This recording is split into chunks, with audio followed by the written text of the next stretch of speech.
Dungeon, dungeon, dungeon. The chant echoed through the streets, raucous and relentless. It would have been thrilling if it weren't the 50th time Timmy had heard it. "All right, shut the hell up," he roared. "Form groups.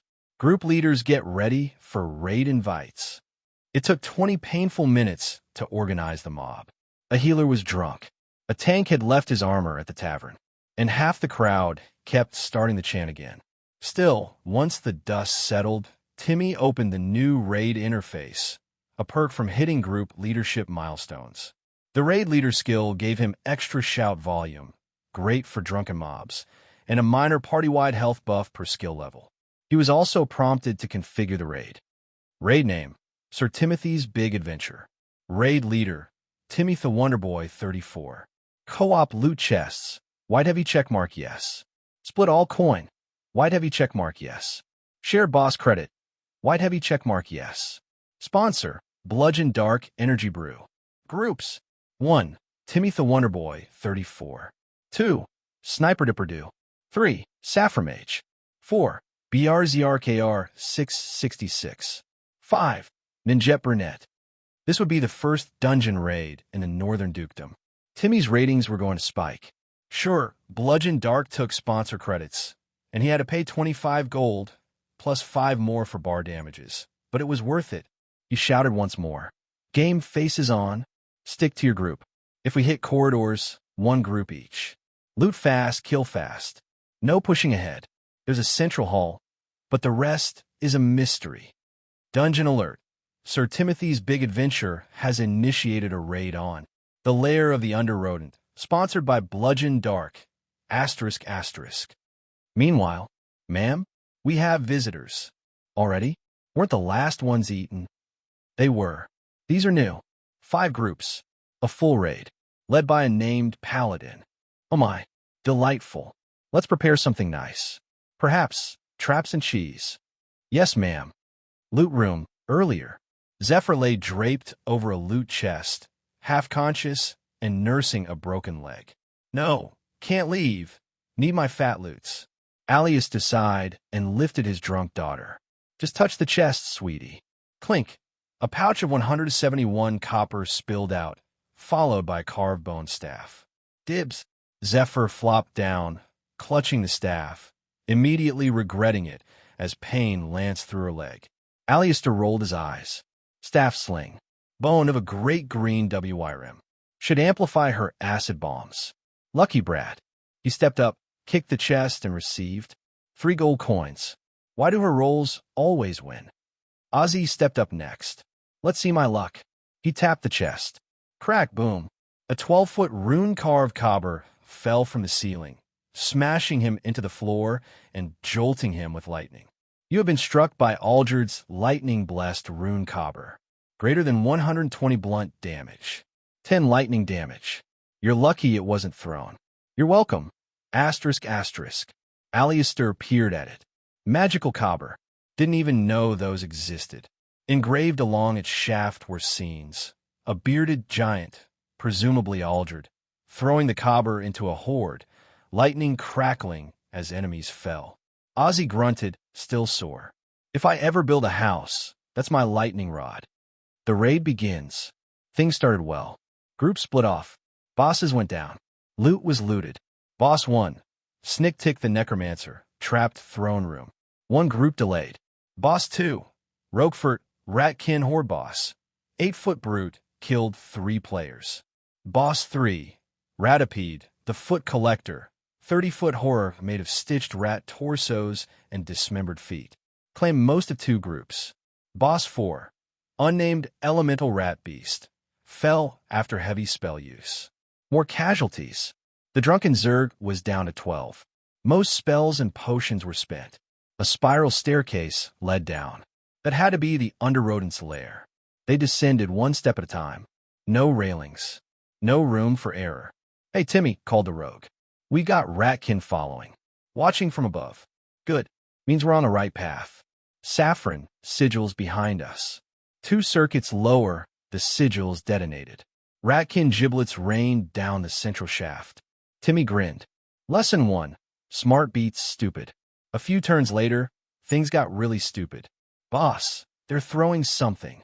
Clay pots rain down, asterisk oil star. The stairwell flooded with slick, flammable liquid. Don't move, Timmy ordered. One at a time. Crawl down on your ass if you have to. No chain falling. That's when Weasel Tongue the Clever announced himself. Fire.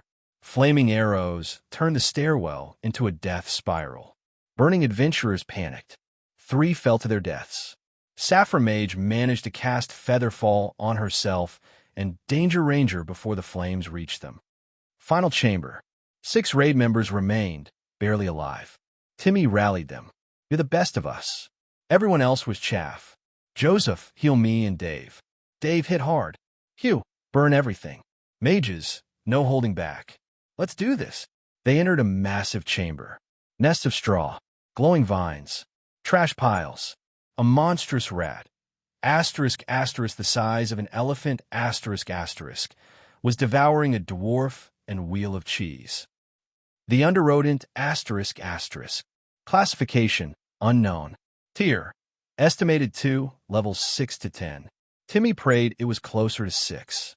They advanced. The rat licked its paws. Snap, snap, snap, asterisk asterisk. A ring of traps sprang around the underrodent. Hugh screamed, his leg mangled. Timmy's enchanted greaves held, but he was pinned. The rat sauntered away, unconcerned. The archers peppered it. Minimal damage. The mages were spent. Ratkin reinforcements poured in. The 2 mages were the first to fall, overwhelmed by archers.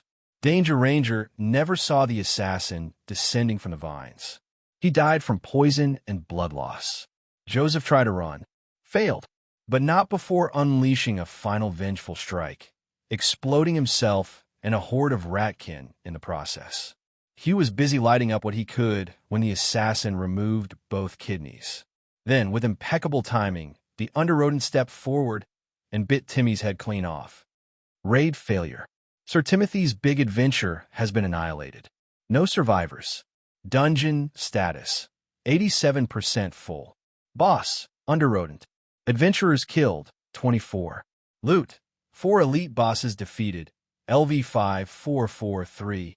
Loot chests redeployed to dungeon entrance. Elsewhere.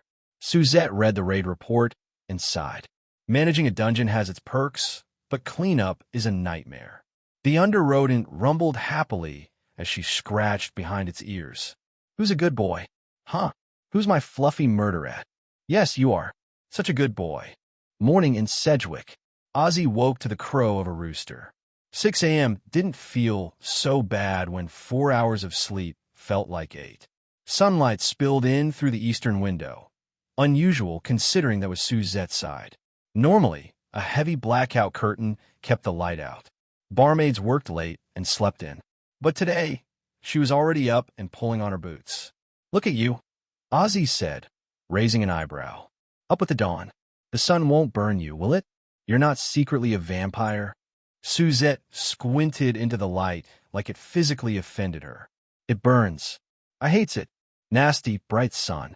But I've got 3 jobs now.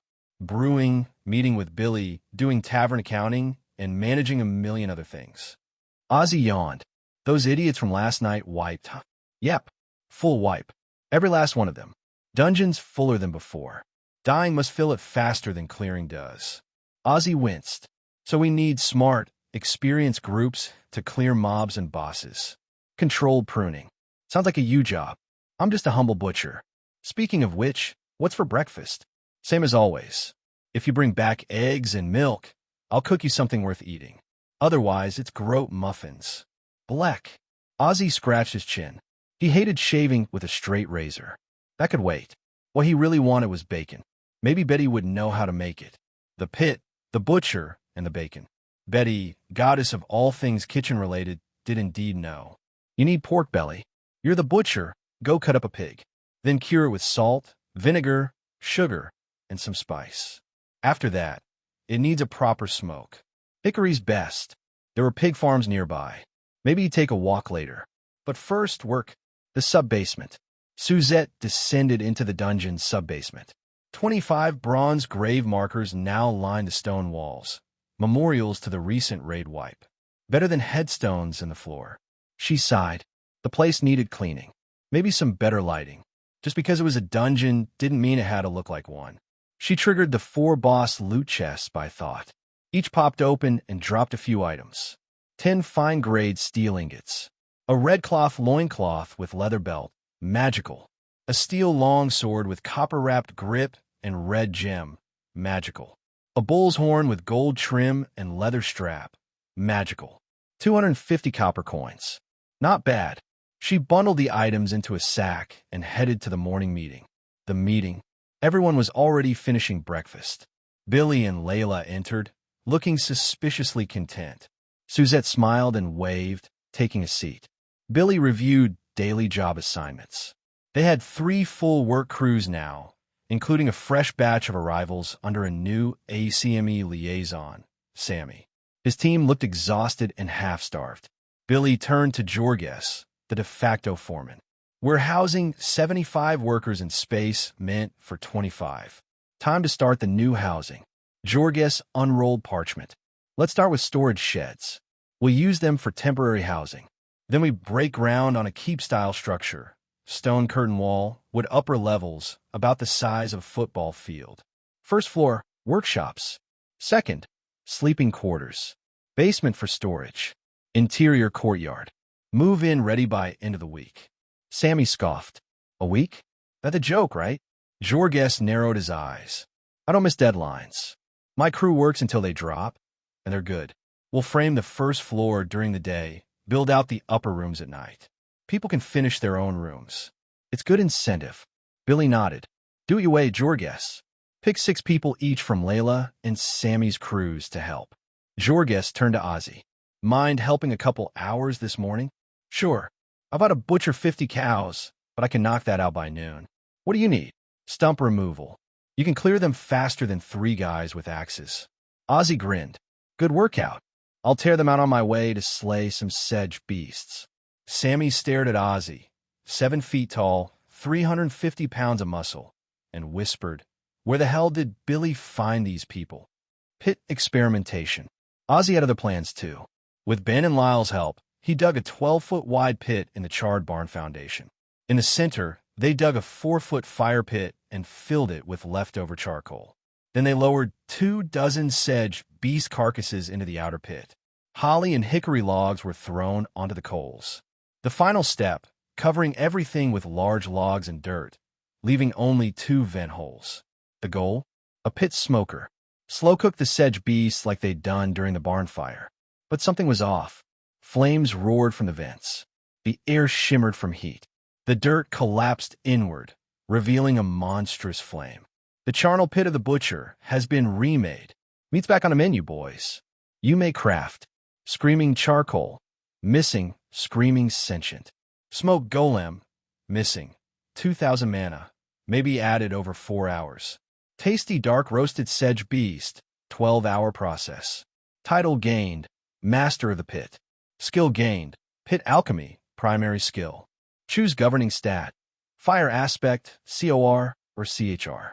Ozzy stared. What the hell did I just create? Ben laughed.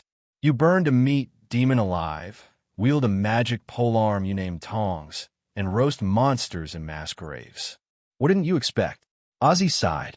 I'll see you guys around midnight. We might have some well-done sedge beast. Back at the meeting table, as the crowd broke up, Billy handed a few papers to Suzette. Here's the contract for dungeon management. Looks like what you and Vern worked out, but I want your eyes on it. Sammy leaned in. Wait, you do have a dungeon? We thought you were bluffing after Layla tried to screw you over. Layla glared at him. Billy just smiled. Sammy, I've always been 3 steps ahead of Layla. You're not even in the game. Suzette reviewed the 3-page document. Simple. AI verified. Only one thing was missing. She added a line. Crafting materials split like magical items. First item to Suzette. Next 3 to ACME. Repeat. She slid it back.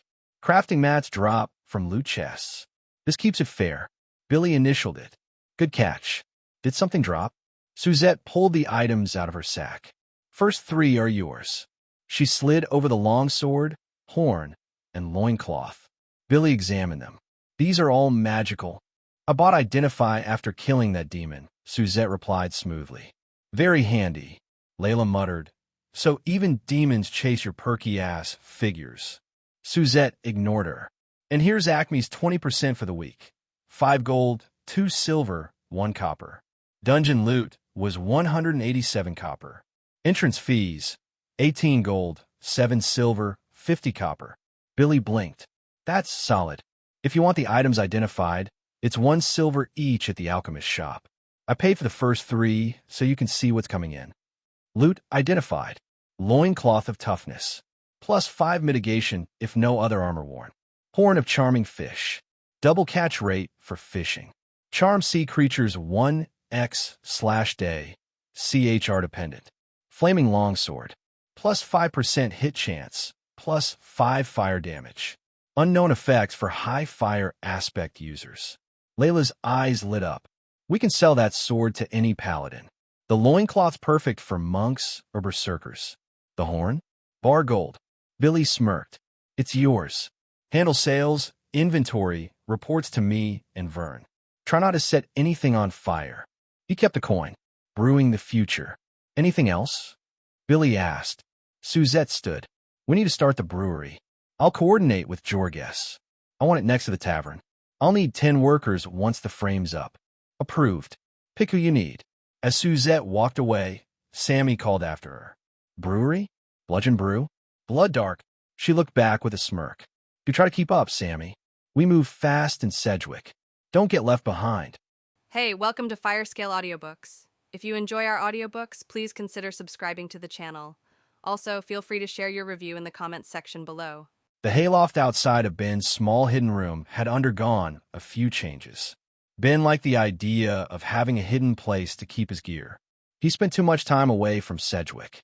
The small door to his room was built in such a way that unless you got close, it appeared as part of the back wall of the barn. He had further hidden it behind the oldest of the bales of straw, leaving just enough room for him to get in and out. With most of the hay on one side, that left him some good space to set up an area for some crafting. He'd acquired several hides of very high-quality leather when they dug out the remains of the barn. The hides off the larger bulls had turned into something special after being tanned and exposed to extreme heat. Experimenting had shown it to be quite flame-resistant and very tough. The dark red, supple leather was difficult to work with, but he had the time, and the results would be worth it. High boots, leather pants and vest, a long horseman's coat, and finally a fine hat. He felt the hat needed a long feather, but so far, the best he'd seen was a riding quill only about 8 inches long and quite plain. He'd have to go looking if he got into one of the larger cities. The entire set gave him some protection from physical damage, and, as a bonus, a bit of fire mitigation. He was still a bit amazed by what he could and couldn't do with the courier class. He'd done leatherworking before, but it seemed like his skill was enhanced when working on courier gear, and yet much worse when doing anything else. His attempt at making a leather breastplate for Ozzy had come out looking more like a saddle. Courier was an odd class with quite a few very specific benefits. Ben didn't have carpentry, but could fix or even make a new wheel for a wagon and do repairs on the wagon itself. He wasn't a leather worker, but he could turn out a surprising amount of tack and harness and make the leather coats and hats that all couriers wore. He could also doctor a sick horse, efficiently load or unload cargo onto a ship or wagon, act as an official witness or notary, perform the duties of a town crier, and be seen as an impartial representative of the imperial post, which hopefully kept him from getting shot at during a war. The other odd part of the job was being part of quests. This wasn't necessarily good. So far, he had been killed 3 times so that a player could loot an important letter from his corpse. He'd been captured by bandits twice and then rescued by players. The bandits apologized for the bother and fed him lunch. The players treated him as an object that they needed to deliver. One group didn't even untie his hands as he trudged along behind them. The big problem was that while he was getting EP for these courier runs, it wasn't a lot unless he stayed alive and still accomplished all of his goals. Plus, he was getting better in just the skills he currently had, which all dealt with his job. Unless he wanted to be delivering packages forever and getting killed every other day, he needed to work on his skills, his gear, and find ways to branch out into other areas. He'd had talks with Ozzy and Suzette.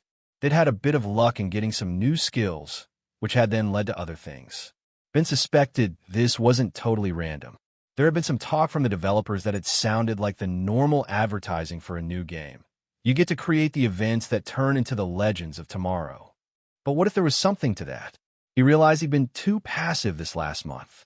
He was going along with the role. He needed to fight against that tendency, which he was sure was enhanced by some of the benefits his CME had given them. Ozzy called it drinking the happy juice and other less polite names.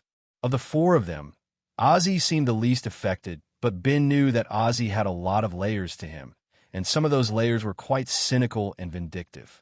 If he put his mind to not being happy, Ben knew that Ozzy could probably just ignore the conditioning. Ben knew that he'd have a harder time of it. He liked looking on the bright side of life, even when things weren't going well. Singing a happy song while fighting bloodthirsty orc pirates just made life more enjoyable. That attitude was working against him here. Suzette seemed to be rolling along with it. Whatever she had figured out was making her more beautiful and graceful by the day. She danced more than she walked, and seemed to greatly enjoy life in the tavern and talking to people. And Raleigh? Who knew how it affected Raleigh? The man was one of Ben's oldest friends, and he still couldn't figure him out.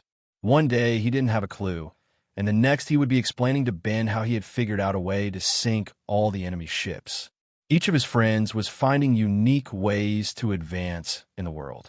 Ben felt he was falling behind. You didn't become a legend of tomorrow by following the script. New courier gear would help. He just finished the last coat of dye. It needed a couple of hours to dry before he applied the sealant to the leather.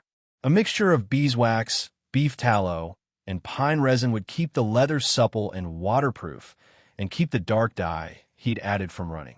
The result was a dark red-brown that looked quite pleasing to him. It was early afternoon, but he always thought better with wine. Taking a few copper and silver coins from his room, headed over to the inn. He normally would drink in the tavern, happy to give Suzette the business. Today he wanted a change of scenery to shake him out of his normal habits. After buying a bottle of something red and cheap, he grabbed a small table off in the corner of the inn, a bit away from other patrons. He had some decisions to make and some research to do. After the wolf, he'd had 15 core skill points to spend. He'd been delighted to find some skills perfect for him at the bottom of the list. He'd been able to pick up both whip and hand X-bow as weapons, two of his favorites in many past adventures. A problem, though, had been trying to find a hand crossbow to use. He'd seen one among the weapons in the general store their first day in Sedgwick. But that one turned out to be missing parts, and what was left was rusty and decayed. The storekeeper had it hanging on the wall to add a bit of color. So, Ben had the skill to finally use a weapon, but no weapon. None of the merchants at Rowan Keep had been of any help other than to keep an eye out for one. He remembered when he'd fallen in love with them. It was a semi-historical drama that had him cast as a roguish adventurer and inventor. When the director had wanted him to wear spectacles and carry a pocket watch, Ben had exclaimed, "So you're wanting me to be more Benjamin Franklin than Captain George Sparrow?" That turned out to be exactly what the director wanted, and Ben had created the persona of Benjamin Franklin III, grandson of the famed inventor, diplomat, and ladies' man, roaming the world fighting for freedom and winning the day more by his wits than his sword. Strangely, he seemed to use a sword and X-bow much more than his wits in those shows, but he'd been allowed to come up with some crazy ideas a time or two. Catapult launched hang gliders to make a daring rescue attempt from the seaside fortress of Alcatraz had been fun. So had training seagulls to carry fire bombs over to the Cybermancer's ghost ships. Well, fun for everyone but the gulls and the Cybermancer. He remembered the end of that season, and being told he couldn't keep his favorite weapon. It was a beautiful wrist-mounted crossbow. The mechanism held 4 darts that he could shoot individually before needing to be reloaded and the mechanism rewound. He'd done most of the work himself with a bit of assistance from his first mate who'd had a love of clockmaking. Rodrigo had inscribed his mark on the bottom plate, a small rooster, and then BF3RD. For this drama, all the items had been unique. Each of the actors had been told they could keep their outfit for themselves. Such items could be carried over to any other game world in endless questing online, but could not be copied. The rest of the sets from the ships to the cannonballs would be auctioned off as one-of-a-kind souvenirs, similar in some ways to the NFTs of a century before, but with a unique code that ensured only one of each item could exist. Some people kept them, some sold them off. It was a substantial chunk of an actor's pay for a popular show, which is why the actors had been furious when they'd been told that they wouldn't be keeping anything. The agreement was void because somehow the show had lost money. After the last show, they'd have to turn in everything. A set of large-muscled security guards, known as the acquisition team, would see to that. Ben had furiously tried to think of a way to smuggle an item out, but had come up with nothing. He'd be searched down to his underwear. He was sitting in his dressing room on his flagship after they'd cleared out all the customers. In 10 minutes, he had to be gone, and his outfit left. That was when the girl had slid into his room. Ben was used to after-hour visits by various females, but not like this one, mainly because she was under 16 and barely 100 pounds. She was dressed in gray hoodie hiding her face as she stared at the floor, and gray leggings that showed how thin she was. Ben didn't even notice her at first. She must have silently moved into his room, the door being open a bit. She didn't say a word. Ben had turned to her, waiting, and then started the conversation himself. "Ah, fan. Here for an autograph, young miss." No, I'm sorry. I didn't come for an autograph." She looked up, but not at him. He could see that her hair was nearly white, her face pale. She was staring at the decorations and pictures in the room. "Something else, then. I'd offer you a drink, but you look too young, and sadly, they took all my wine. Taking all the rest of this pretty soon as well. But in the meantime, what can I help you with?" The girl still seemed distracted by something, but finally spoke again after a minute. "I want to know things. Will you tell me?" She had turned to him finally. He saw confusion in her face, or maybe she was trying to figure out how to ask him something. Ben wasn't sure what she meant. "Tell you what, I need a good question if you want a good answer." She nodded. "That makes sense. Bad input, bad output. Bad question gets a bad answer. I need a good question. How do you know where to be?" Well, this was at least an interesting conversation. Know where to be where? Here. No. Know where to be when you move. When you fight. I watched today. 52 people were moving on the deck you were fighting on. 17 were following a script. A few were just standing around. All the rest were trying to kill you. All the pirates. They were trying hard, and you just kept moving. There was no pattern, just chaos. How did you do it? How do you know where to be? There are simply too many variables and not enough time for you to figure it out. She was animated now, pleading for an answer. Ben didn't know who she was, but he knew what she was asking finally. Okay. Follow along with me. Yes, all those people were trying to kill me. They got a bonus for it, but I had all the advantages. So I won. They had 23 people, and you had just you. How is that an advantage?" Ben smiled. They thought they'd won as well. That's the first advantage, overconfidence. They had me outnumbered, so they didn't try their best. Me, I was desperate and knew I had to be perfect. Next advantage, I relied on myself. They had to rely on each other, and they had poor coordination. A man on his own has just himself, so he looks for no outside help and knows it's just him. Next is knowledge. I know my ship. I know every loose board, every stack of cannonball, how fast the ships can be spun to tilt the ship, how far it is to jump to a rail or a spar. It's all there in my head, and I don't hesitate, no matter whether I can see where I'm going or not. And finally, they don't know the dance. They see only chaos. I make the pattern. Block a sword and slip under, force two men to chase, cut a rope as you run by, back another to a corner, and leap to a rail. Line up the four chasing you, so the swinging yardarm hits all of them overboard. Kick a cannonball, so it's where I need it after I roll forward. And on until they've all fallen. Each move I make is designed to make them move like pieces on a chessboard that they can't see. So, the place I know to move to is the place that moves them to get me the next advantage and to keep my head on my shoulders. At this point, people had two reactions. They clapped, or they had a glazed look on their face. She had neither. She just said, "I understand," and then she turned to leave. Ben could hear movement up top. It was time for him to leave as well. Here, we can't let you leave without a memento. Can you hide this under your shirt? Let me strap it on your wrist and then cover it up. After he had strapped his prized weapon on her arm, she looked at him again with that odd, lost look. Why? Ben shrugged. Because I can't keep it. Because I want to control where it does go. Because you listened and understood. Practice hard, and maybe it will be you here someday, and I'll be sitting in the seats watching you. And now, you need to go down that hallway and be quiet for a bit and then slip out whichever way you came in. I have an exit scene to pull off. The girl ran off. Ben sighed. Damn, but he'd missed that crossbow. He ran to a porthole, opened it, and climbed through. Handy that all the portholes on his ship were just big enough. Hanging precariously, he heaved himself up, stepped to the top of the hinged window, and leaped to grab the edge of the deck and pull himself up to the main deck. From below, he heard the acquisition team, looking for him to collect the rest of his gear. Time for the main event. There was still a crowd watching from the edge of the dock, 20 feet away. Ben tossed his sword and belled into the air for some lucky souvenir hunter. This was followed by boots, pants, socks, and the rest of his gear, until only his hat and underwear were left. Damn it, Franklin. That's coming out of your paycheck.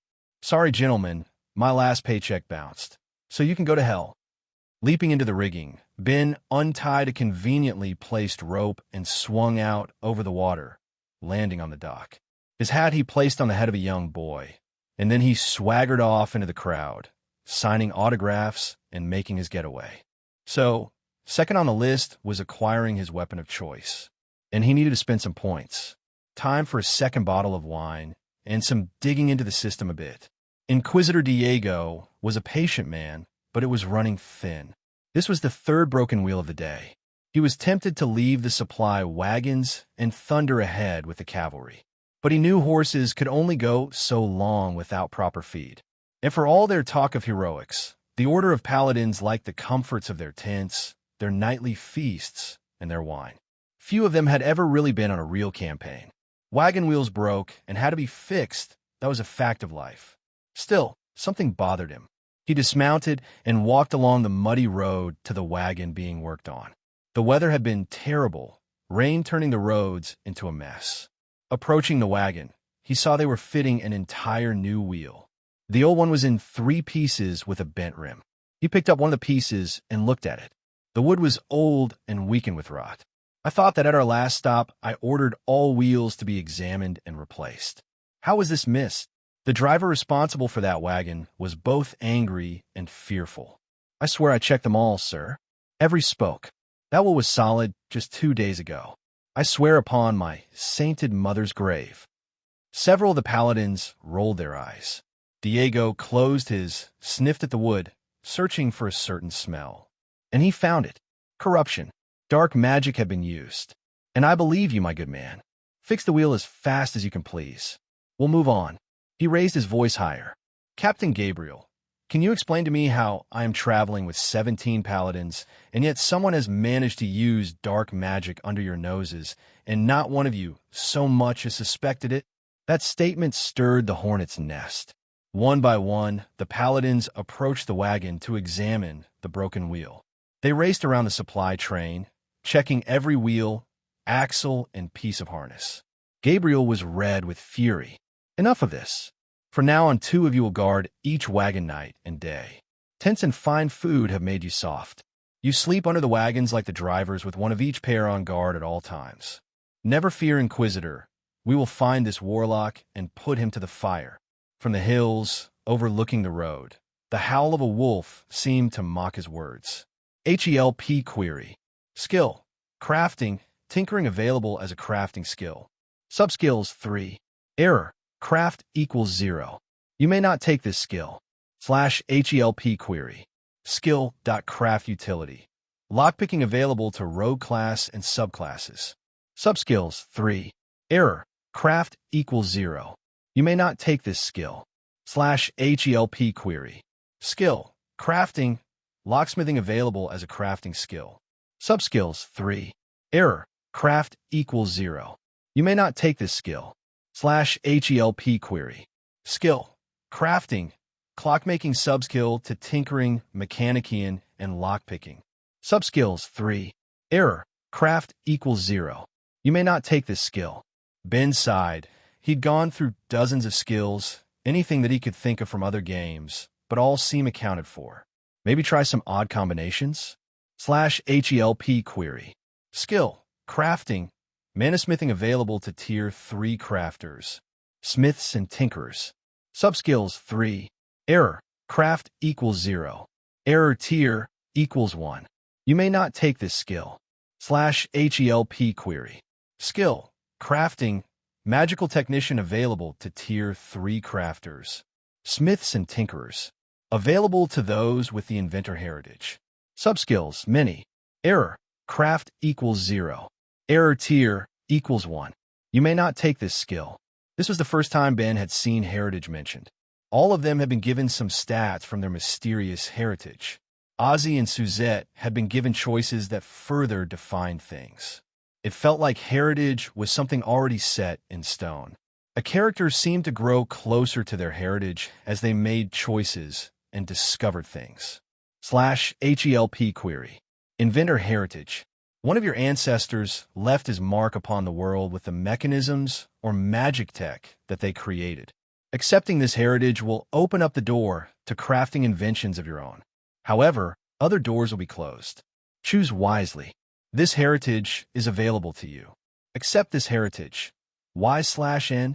Ben sat back, twirling the wine in his glass. Edison had said, "I have not failed. I just found 10,000 ways that won't work." So, Ben counted himself lucky in only making 137 inquiries into the help system before getting a nugget. Let's see what else we can find. An hour and 39 more inquiries later, he got a second hit. Skill. Crafting.arcane tinkering available to Tier 2 crafters. Smiths, tinkerers, magic techs. Available to those with the inventor heritage. Subskills many. Error. Craft equals 0. Error tier equals 1. You may not take this skill. You could play it safe, talk to the others. Maybe even get some advice from Suzette's friend, the alchemist. Or he could just take a chance and go with his gut. His gut said yes. So did the wine. Yes. You have embraced the bloodline of your ancestors and now follow in their footsteps. Time to work on inventing a pair of 7 lead boots, because they took great strides. You have made choices that complete your paternal heritage. The House of Franklin welcomes you back as a long-lost son. From this day forth, you will be recorded in the Great Book of Franklin as Benjamin the 7th. You have gained the inventor heritage. You have learned the inventor skill. The governing stat for this skill may be INT, logic, or WIS, intuition. You may gain the following crafting skills: any type of metal smithing, any magic tech crafting, glass blowing, wire and filament crafting, clockmaking, leather crafting, wood carving, locksmithing, chain crafting, sigil crafting, runic crafting, and tool crafting. Other skills will become available as knowledge increases. The number of crafting skills you may learn this way is equal to 3 plus twice your level as an inventor. Skills may be learned with only 1 year of study under a skilled master. They may also be purchased with core skill points. Tertiary equals 1, secondary equals 2, primary equals 3. Note, your creature type does not use core skill values for crafting, harvesting, attack, and defense. For skills that you're proficient in, your value is assumed to be 30. The House of Franklin? Wasn't that just interesting as all hell? He'd have to look up the family if he could. Did they have family reunions? Crafting was something Ben had dabbled with in other games. He needed to commit heavily to it here, though. He didn't have a lot of choices right now. If he could craft gear and items to give himself and his group an edge, he'd feel like he was contributing more. Time to look at his options. He had 18 core skill points to spend. He needed to raise his cap on DX, AGI, and INT, especially INT, since he'd taken that as the governing stat for Inventor. 4 points went to raising his cap on DX and AGI by 1 each, and INT by 2. He could select 3 crafting skills to start. He needed to be careful, as he'd have to use those skills to create some type of invention to raise his skill and gain more options. He had a few ideas and selected leather crafting, copper smithing, and wood carving. The copper pieces he needed were going to be intricate, and he'd need levels in the skill, so he paid 3 CSP to make it a primary skill while leaving leather and wood crafting a tertiary. That was 9 points of his 18 spent. Looking at the list of special abilities he could buy, he selected Magic Eyes 1 and Identification 1. Both would come in very handy. That left 5 points to spend. Bosses weren't something you ran into a lot, or wanted to run into a lot. He needed to save some points for new skills. That much done, he sat back and finished his wine, and became aware of a conversation taking place at a nearby table. Which is why Brandon wants to get all of us in town. Yeah, and what about their hit squad? Can handle them. What else is the brat good for? So, we just march up and take the place over? What about the lightning? As much as he wanted to hear more, the innkeeper yelled, "Last call, and out with you all. Have a good night." Ben let the gentleman move towards the door before he moved from his own table. You gotta look at them. Enough to recognize later. Stand and state your name, or by all the gods of light, I'll burn you where you stand. High Paladin Reeves was scowling at the shadow approaching him. His eyesight was getting very bad at night, so lighting up his hands with holy power helped him see into the gloom. The shadow paused and then spoke. "Paladin in training, Sundiver, coming to relieve you, sir." The light in Reeves' hands died down. "That's a good lad. Thank you, son. Once upon a time, when I was younger, staying up all night was easy. Not so much anymore. Stay vigilant until dawn. There is some evil afoot, mark my words." And with that, the old paladin wandered off to his bedroll under the wagon a few feet away. The junior paladin was not much impressed with the senior. The guy was blind as a bat, and when he rolled out from under the wagon they were guarding, he freaked out. Probably half asleep, which is what Sundiver planned to be. This glorious campaign to the north was sheer bullshit. He and the guys were logging in constantly to do this quest, and mostly just getting wagons unstuck from mud. If he didn't need to finish the quest to get a tier 2, he'd say to hell with it. Plus, they were headed to some ancient evil city from hell. He wanted to see that, and maybe finally hit a dungeon. There was a small bit of noise near the front of the caravan, and a fire flared up. A voice nearby whispered at him, "We have wine and sausages grilling up at the front. Tell the next 2 wagons. The old farts are asleep." That was much better. Something to warm them up, and a bit of conversation made the night go faster.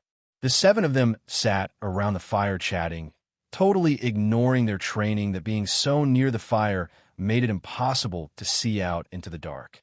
Chartok was appalled at how easy this was. They weren't even paying attention to him. He was only 10 feet away in a bush, and they hadn't even said anything like, "Hark, what's that sound?" or "By my stars, I can smell evil out in the dark." Nope. The only thing these guys were smelling was sausage. It did smell good. He was tempted to just go in and steal one, but he needed to do this right. Every day he delayed their march was more EP. He started out subtle, practicing some of his new curses.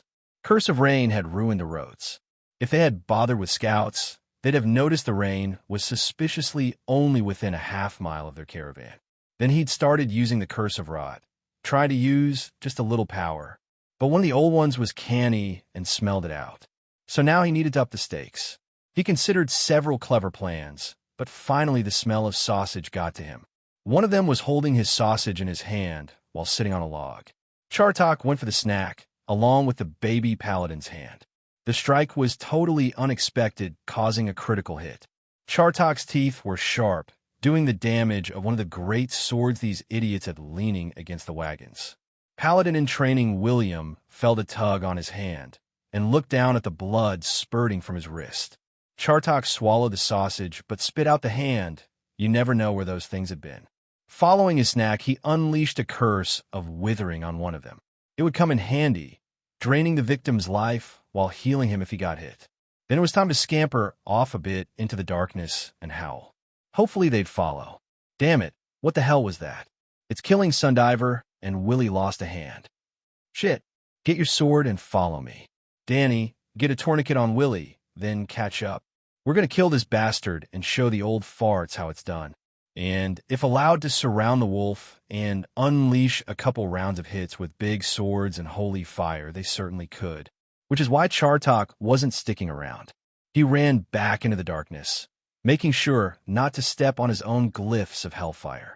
The glyphs went off a few seconds later, burning the little paladins and making them run faster, but not as fast as a wolf.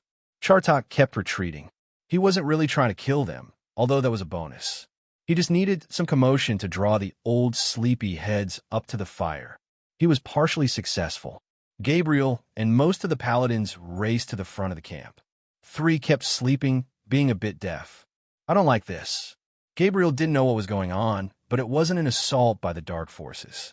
The young idiots were running around chasing something in the dark, but there was a distinct lack of battle. Be alert, it's got to be a diversion. Wait, who's guarding the horses? The sound of a couple dozen horses screaming answered that question. The horses had been picketed at the back of the wagons. A better move would have been to put the wagons in a circle with the horses inside. But half of the caravan was brand new, and the others hadn't really been on a dangerous campaign in decades, if ever. Chartok's pack had increased greatly when he advanced to level 6 and Tier 2. It had grown more when he hit level 7. 50 undead wolves were attacking and driving away the mules and horses the caravan needed to move the wagons. The wolves had their orders. Break the pickets, unleash fearful howls, nip at the lower legs to get them moving.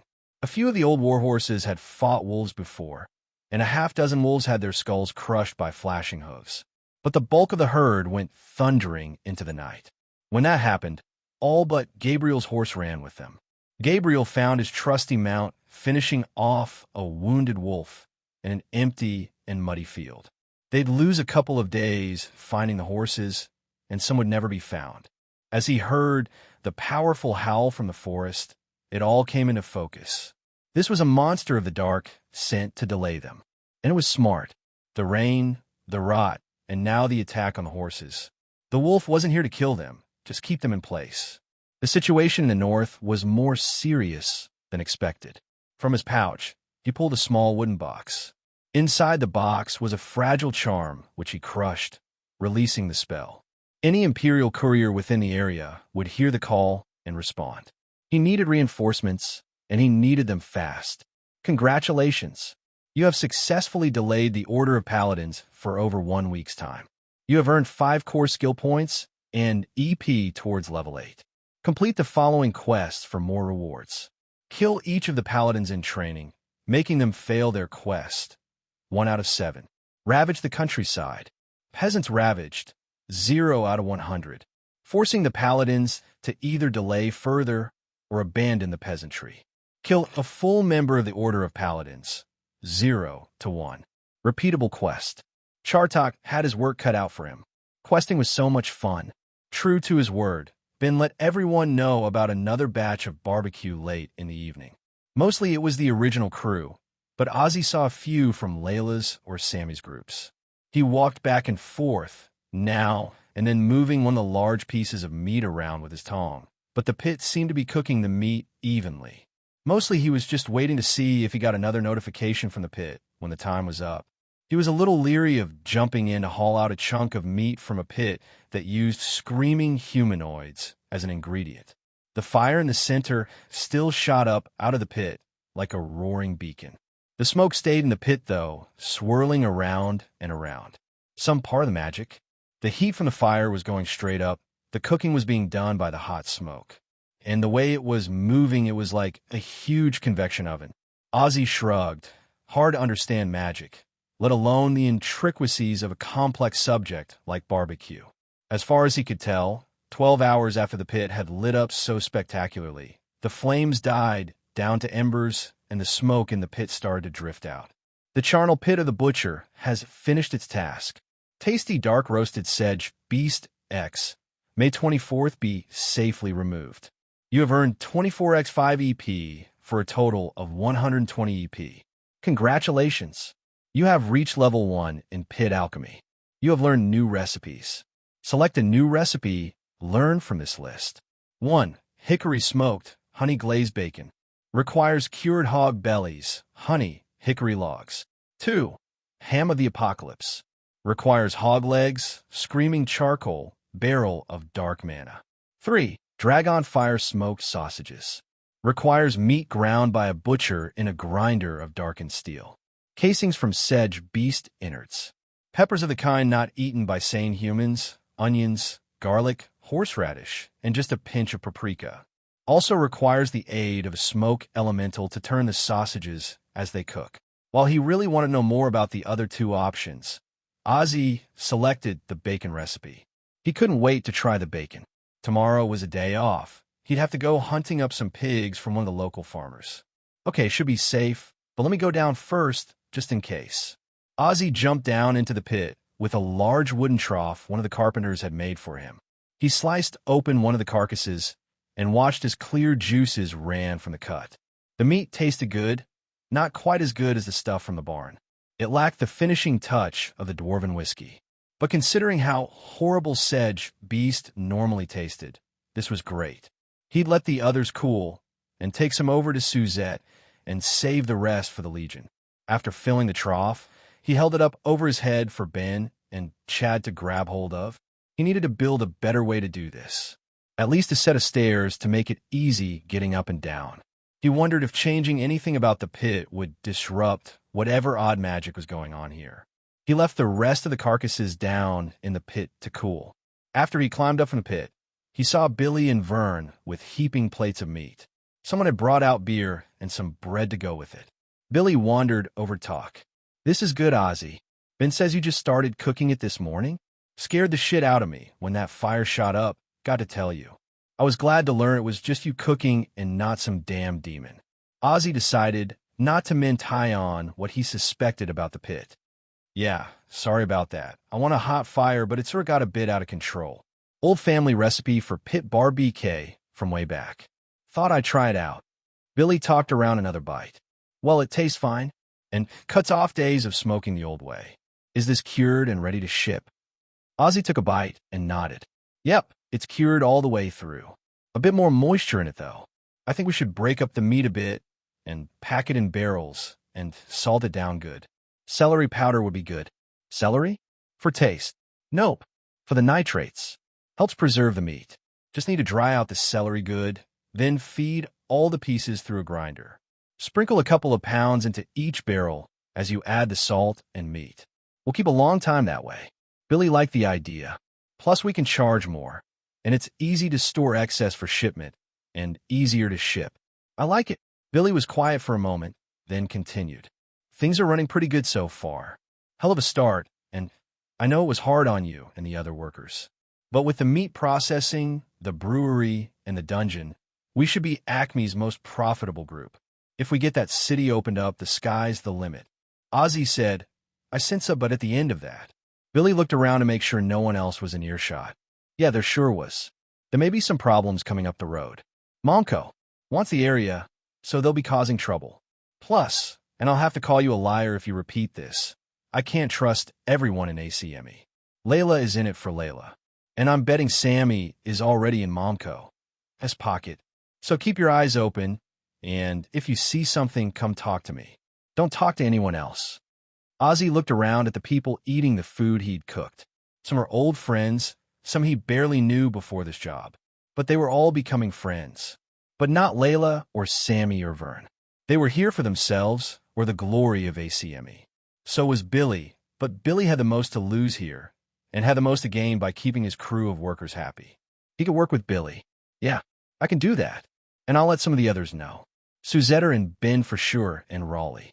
Saying that, he realized he hadn't seen Raleigh in a couple of days. You haven't seen Raleigh lately, have you?" Billy took a second to bring up a screen with his roster of workers on it. "He's assigned to work with the sheep and sedge beast herds, so I don't see him much, but it has been a couple of days. My roster shows him asleep somewhere out in the pasture area." Billy noticed something else on the list. One of his workers had somehow changed their name. Checking, he saw that all of Acme's files now listed the new name. He needed to have a small talk with Benjamin Franklin VII at some point. "Vern, we have a problem." Vernon was trying to stare out of the corner of his eye at the left standing stone in front of the city. It helped a bit to not be facing the city. Some little part of his brain was always telling him, "Look away.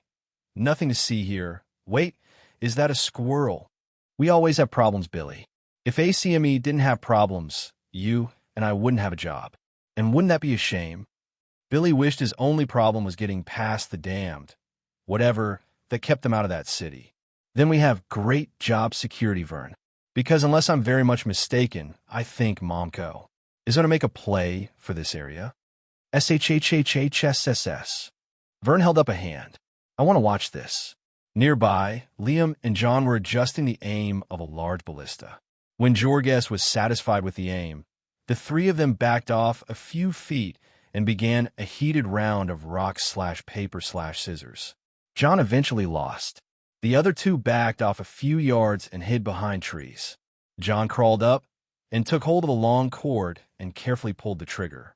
With a loud mechanical twang, the ballista launched a 4-foot-long, iron-tipped spear at the tossed standing stone.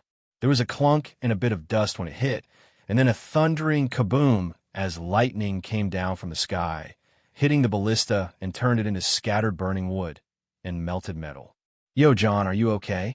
Liam couldn't see him in the smoke and dust the lightning had kicked up. John emerged from some debris, mostly unhurt. He kept low to the ground until he was back behind a large oak. Yeah, managed to live this time. I've learned not to stand up too fast.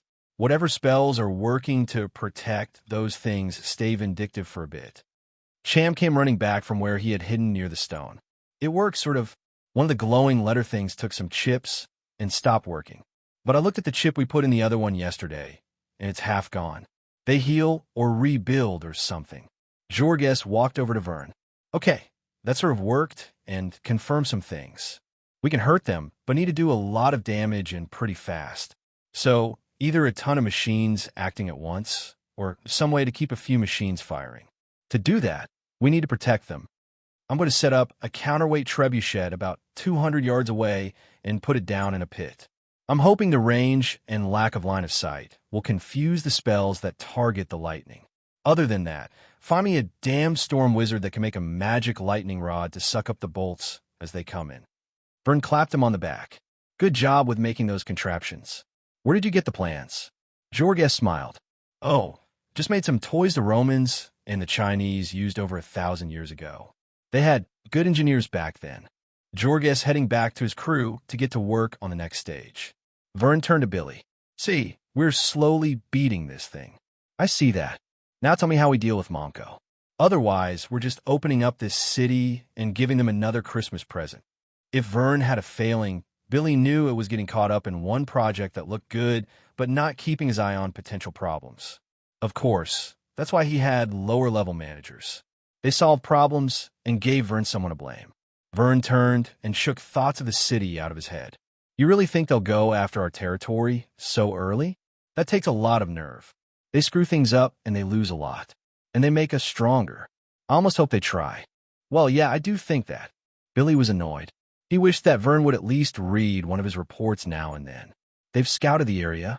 They know we have a dungeon. They know about the city. They know about the fat contract with the Legion for meat and the deal with Bludgeon Brew for beer. And they know we have nothing but workers up here. Where's the muscle you said was going to back us up? I think they have at least 100 people in the area, and a quarter of that is sitting in the tavern drinking beer. Vernon was back to try to look at the standing stones. He could just see the mark made by the ballista from here. Nothing to worry about on that end. I moved our main force of over 200 fighters up north 2 weeks ago. This should be almost a high pass by now, only 3 days travel from here. If Momco formally start to fight to take Sedgwick from us, they have to give a full week's notice. Plenty of time to get here, and for us to bring more people in and fortify. Billy wasn't satisfied. When was the last time you checked in with them? It's handled, Billy. I personally talked to Captain Jameson this morning when I was logged out. He confirmed they are heading for their destination and on time. If it makes you feel better, I'll check in again later tonight. Now, if you want to worry about something else, tell me where to get a lightning rod to keep my machines from blowing up. A thought struck Billy. Yeah, actually, I know a guy whose family did a few experiments. I'll put him to work. Captain Jameson, we just got another message wanting to confirm our progress. Jameson turned to the waiting corporal. Treat it the same as all the rest. Estimate how far north we should be, given how many days we've been traveling, and give them a message telling them roughly where we are. Keep it vague as always.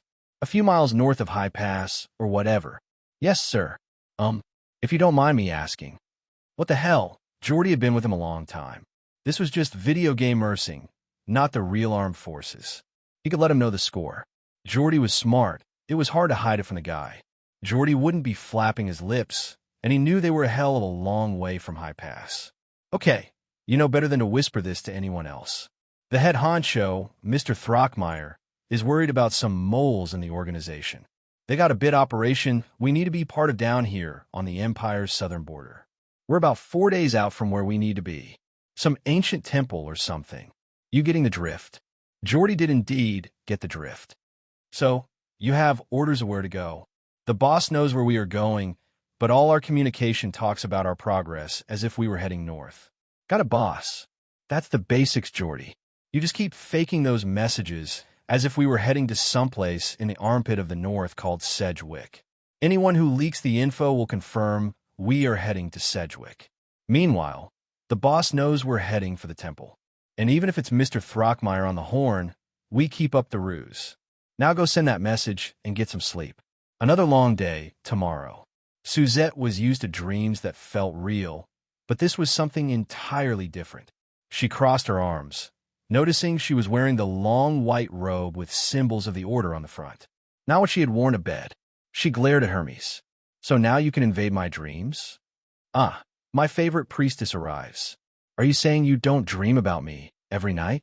I'm hurt. But no, it's not me invading your dreams. You have to turn it around. You're the one invading my realm in your sleep. Part of the benefits now that you joined the team. But I'm actually going to scamper off. Someone else is interested in having some special alone time with you. Oh heavens, that sounds just wrong. A small bald man, dressed as one of Hermes' priests, joined them in the courtyard. It was hard to tell his age. 40? 80? He had a face you could forget easily. Suzette eyed him up. Oh, so you don't want to spend time with me? Should I be offended? The man smiled. Oh, you can do or be whatever you want to be. I don't mind, but I had some questions for you about Phytolacca belladonna. And in exchange, I can give you some insight on a few of my own favorite toxins. Now, this was something she was interested. Oh my, you do know how to charm me. Yes, let's spend some time together. I'm Suzette. She offered her hand. The easily forgettable man shook her hand. And you may call me Nicolo. Now, come this way. The first thing I want to teach you is the antidote for the contact poison I just passed off to you by shaking hands. Normally, I'd use the antidote on myself before poisoning someone, but it adds a bit of fun to the lesson with both of us in danger of dying soon. Suzette pondered that statement for a few seconds. So if I'm smart enough, or you're a good enough teacher, I managed to concoct the antidote and we both live. If either of us fails, we both die. That certainly makes me pay attention. Nicolo smiled. I'm very fond of what Mr. Mark Twain said once. Nothing focuses your mind so much as the prospect of being hanged. Ozzy made his way over to the livery stable. The day was early. The sun had just come up. The roan gelding in the far stall ignored him, but the little donkey was definitely watching him closely as he went up to the door. He was about to knock when he heard snoring from above in the hayloft. After checking the ladder to make sure it would hold his weight, he carefully climbed up to the second story. Ben was obviously up to something, but Ozzy wasn't quite sure what. 3 tables had been made by putting planks across stacked hay bales. One had an assortment of leather scraps, shears, buckles, and straps. No mystery about what Ben had been working on there. A set of riding leathers, boots, and a new hat were hanging from a crude wooden dress dummy. The leather was obviously the flame-resistant hide-off of a bull sedge beast. The pieces were a uniform dark red-brown in color with copper rivets and buckles. Inspecting the pieces, Ozzy saw that small copper plates had been riveted in some places and patches of flexible copper mesh in others. It was heaviest on the back and breast. The high collar of the coat also had a long copper strip, adding some protection. Ben seemed to put a priority on the favored spots for backstabs, arrows, and garrotes. Ozzy chuckled at that. Ben had been running into a lot of bad people and ending up dead when he did. The other tables were more mess than workspace. One seemed to have 2 halves of a metal claw with some spring-loaded mechanism. Plans for some sort of crane were scribbled on the table. The other table had a rat's nest of copper wire, bent plates, and long rods. Probably where he'd assembled all the armor bits before attaching them to the leather. More snores came from behind some hay, which is what led Ozzy to Ben. Wake up, sleeping beauty. Our lord and master, Mr. Billy, has need of your talents. Ben sat up, looking a bit bleary. Right, of course, he does. I think I only got to sleep around dawn. What does he need done? Well, he told me that he needed a lightning rod made to protect a project of Jorges. He seemed to think you would know how. Prior to seeing your little workshop, I might have wondered, but I'm going to have to agree that you might be the man for the job. What the hell is all of this? Ben looked a bit sheepish. I sort of tapped into my heritage. I think the AI is taking into account a lot of what I did in the earlier games. I've gained some inventor skills, a bunch of craft skills, and have been adopted back into my old family. Ben quickly put on his new hat so he could doff it and bow properly to Ozzy. Benjamin Franklin VII, at your service. You mentioned a lightning rod, did you? I did, but why don't you explain to me what this contraption and the armor are first? You got me curious now. Tell me about this inventing. If Ben had found a way to gain some extra skills, Ozzy wanted to know the details. Every little bit of information helped. Ben was eager to show off. That contraption is the start of a fine piece of machinery to pull cooked meats out of dangerous flaming pits. You don't really have a good way of bringing the cooked sides of beef out of that pit. This will be a little crane that runs off of muscle power and pulleys. Just swing it over to the spot you want, lower the jaws, and let them snap onto the meat, then pull it back up. I'll have it working by next week for you. The armor is based on the designs I have for courier gear, but the materials are better. The hides give better protection, while the copper will reinforce some of the areas where I get hit a lot. I'll be stylish and protected next run. Between these two projects, I'm almost up to level 2 as an inventor and can pick up some more crafting skills and work on more projects. I have some ideas for a nifty little crossbow, but need some more skills and a long talk with Suzette first. Ozzy looked at Ben's hat. You're missing something. A fine hat like that should have a feather. Ben's face fell, and he placed the back of his hand on his brow. Sir, you are correct. Alas, fine feathers have become scarce in these parts. Not one has seen fit to flutter into my grasp, and the merchants have only poor quality feathers of small size to offer. Ben shrugged. Maybe if I ever get sent to some big city. Until then, my poor hat is unfinished and sad. Ozzy reached into the pack he was carrying and pulled out a thin wooden box about a foot long. Strangely, I seem to have picked up something in my travels that you might like. I've been waiting for you to finish your new hat. Ben carefully opened the box and stared first at the long red gold feather and then back at Ozzy. How? Where? Shit, man, this is a damned phoenix feather. Where did you lay hands on this? Long story. Let's say it was a parting gift for putting up with annoying people. Ben reverently attached the phoenix feather to his hat. There was a small glow around the hat. Ozzy and Ben got a notification. Beatrice as well, but it just annoyed her. Congratulations, you have created Courier's Hat of the Phoenix. Mitigation, 5 points. Fire mitigation, 20 points. +1 to CHR. Note, this item, when owned by a courier, cannot be lost or stolen. It will eventually turn up inside your courier's ring. You have gained +50 EP in Inventor. You have gained +50 EP in INT. You have reached level 2 in Inventor. Now, that is one nice hat. Ozzy noted, to say the least. Thanks, Ozzy. That's a hell of a gift. Ben seemed stunned. I actually made a magic item. Before he could continue, there was a whistling sound, and 2 small balls of light flew into the stable. One flew at Ben, striking him in the forehead and stunning him. The other continued on, passing through the wall. Ozzy picked Ben up off the floor where he had fallen. You okay? Ben shook his head. Holy shit. That was some type of message, hard to sort out, but I think some paladin needs help with wolves.